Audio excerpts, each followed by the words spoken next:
वैसे जो आज राम मंदिर के ट्रस्टी अनिल मिश्रा के इस्तीफे की खबर भी आई थी।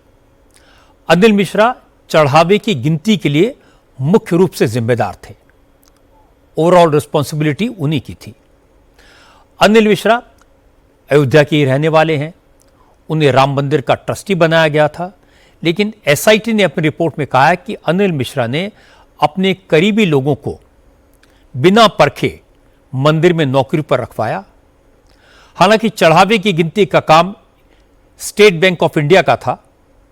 गिनती के काम में एसबीआई के लोगों को ही रखा जाना चाहिए था, लेकिन अनिल मिश्रा और चंपत राय ने इस काम में अपने करीबी लोगों को लगा दिया।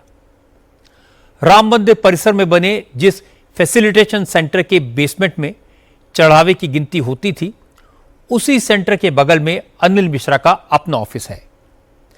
जिस सुभाष श्रीवास्तव को गिरफ्तार किया गया है, उसे अनिल मिश्रा की सिफारिश पर ही रखा गया था। सुभाष श्रीवास्तव को चढ़ावे की काउंटिंग करने वाले स्टाफ की निगरानी के काम में लगाया गया था। एसआईटी की रिपोर्ट में बताया गया कि चंपत राय ने टिन्नू यादव को काउंटिंग सेंटर में ड्यूटी पर लगाया। उसके बाद टिन्नू यादव की सिफारिश पर रवि मिश्रा को चढ़ावे में मिली चीजों को दान पात्रों से निकालकर काउंटिंग सेंटर तक पहुंचाने के काम में लगा दिया गया।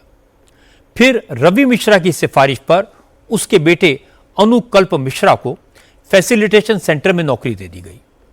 फिर रवि मिश्रा ने अपने दामाद लवकुश मिश्रा को भी अनिल मिश्रा से कहकर चढ़ावे की गिनती के काम में रखवा दिया। यानी एक के बाद एक और दूसरे के बाद तीसरे चढ़ावा चोर को सिफारिश पर रखा जाता रहा। किसी ने इसकी जांच नहीं की।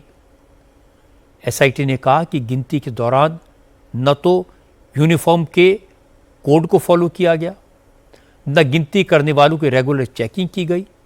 इसलिए अनिल मिश्रा की नाक के नीचे धड़ल्ले से चोरी होती रही। जो 8 लोग गिरफ्तार किए गए हैं, उनमें से टिन्नू यादव और सुभाष श्रीवास्तव ही ट्रस्ट के कर्मचारी थे। बाकी सारे चोर, सारे लुटेरे एसबीआई के पेरोल पर थे। खुद अनिल मिश्रा पर भी इल्जाम लग रहे हैं कि ट्रस्टी बनने के बाद से उनकी संपत्ति में इजाफा हुआ है। इसीलिए आज योगी आदित्यनाथ ने कहा, एसआईटी की रिपोर्ट आ चुकी है, कोई बचेगा नहीं। और इसके साथ योगी ने समाजवादी पार्टी और कांग्रेस के नेताओं से भी कहा कि वो आस्था के इस मामले में राजनीति का रंग न घोलें, राम मंदिर को बदनाम न करें। योगी ने कहा कि जिन लोगों ने राम के अस्तित्व पर ही सवाल उठाए थे, आज वो अगर आस्था का ढोंग कर रहे हैं तो उन पर कोई यकीन नहीं करेगा। जो लोग आज आक्षेप कर रहे हैं, उठाने का कुत्सित प्रयास कर रहे हैं, इनकी मंशा अच्छी नहीं है। ये वे लोग हैं जो भगवान राम को नकार चुके थे, भगवान राम के अस्तित्व पर प्रश्न खड़ा कर चुके थे। एक पक्ष उसमें है जो कहता था कि राम हुए ही नहीं, एक पक्ष कहता था राम हुए ही नहीं।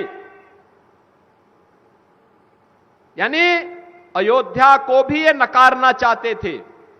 लगातार न्यायालय में मुकदमा लड़ते रहे, वकीलों की फौज खड़ी करते रहे राम जन्मभूमि आंदोलन के खिलाफ, राम मंदिर निर्माण के खिलाफ। और दूसरा पक्ष वह है जो जय श्री राम पर लाठी और गोली चलाते थे। यानी भगवान राम का नाम लेने पर जो लोग गोली चलाते थे, आज वे कहते हैं कि आस्था के साथ खिलवाड़ हुआ। अरे आस्था तुम बताओगे हमें आस्था? रामनवमी पे दंगा करवाते थे,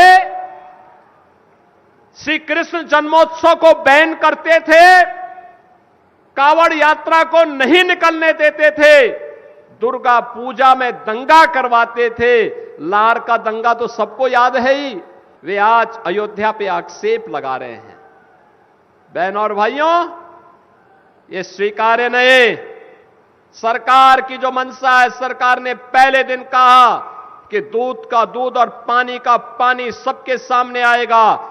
लेकिन मैं फिर से अपील करूंगा, राम भक्तों की अग्नि परीक्षा मत लो। राम भक्तों के साथ, उनकी आस्था के साथ खिलवाड़ करना बंद करो।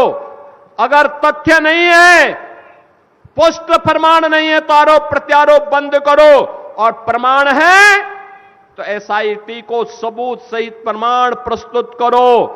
एसआईटी की सिफारिश के अनुरूप सरकार कार्रवाई को आगे बढ़ा रही है, और जब वरिष्ठ अधिकारियों की टीम कार्य कर रही है तो उसमें फिर राजनीतिक बयानबाजी बंद करें। अब मैं आपको आचार्य प्रमोद कृष्णम की बात सुनवाता हूं। प्रमोद कृष्णम ने कहा कि जिस तरह राम मंदिर में खुलेआम चोरी हुई है, उससे राम भक्तों की आस्था को बहुत ठेस पहुंची है। इसलिए अनिल मिश्रा और चंपत राय के इस्तीफे से काम नहीं चलेगा, पूरे राम मंदिर ट्रस्ट को ही भंग कर दिया जाना चाहिए। सवाल एक चंपत राय जी का नहीं है, ये बड़ी बात नहीं है इस्तीफा दिया या ना दिया।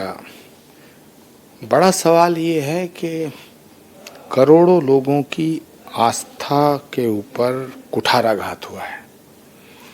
करोड़ों हिंदुओं के घरों में ये बात चर्चा का विषय है कि भगवान राम के मंदिर से चोरी किसने की, कितनी की।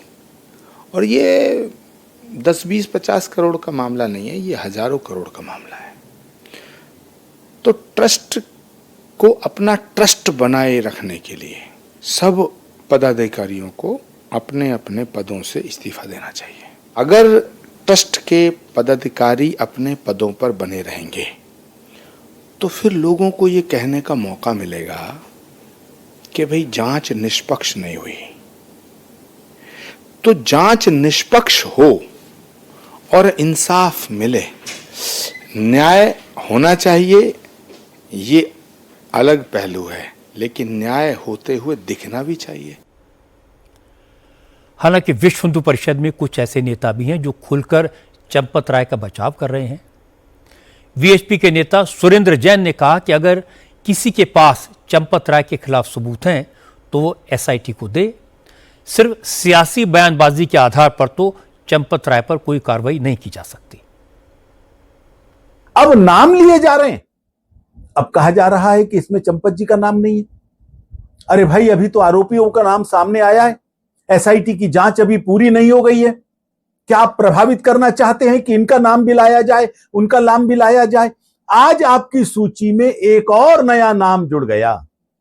मुझे लगता है ये लोग अपनी विश्वसनीयता समाप्त कर रहे हैं। आप किसी का भी नाम ले दें और एसआईटी उसका नाम ले ले या पुलिस उसके ऊपर एफआईआर दर्ज कर दे, यह संभव नहीं है। आप प्रजातंत्र में जी रहे हैं, यह संभव नहीं है कि आप जिसका भी नाम लेंगे उसको फांसी के फंदे पर चढ़ा दिया जाएगा। भारतीय संविधान, भारत की न्यायपालिका और भारत का यह सारा तंत्र आपके इशारे पर काम नहीं करता, जिनका इतिहास हमेशा से संविधान के साथ और न्याय के साथ खिलवाड़ करना है, जिनका इतिहास आस्थाओं के साथ खिलवाड़ करने का है। यदि किसी के पास कोई आधार है, मैं आज भी उन सबको चुनौती के साथ कहता हूं, वो जाएं एसआईटी के पास, वो जाएं, अब तो एफआईआर हो गई है, वो जाएं पुलिस स्टेशन में, अपने दस्तावेज रखें। यदि केवल समाचार पत्रों में, केवल आप अपनी बाइट्स में या प्रेस वार्ता में आरोप लगाते हैं, तो देश की जनता आपके इरादों को समझ रही है। ये राम भक्त आपको बख्शेंगे नहीं।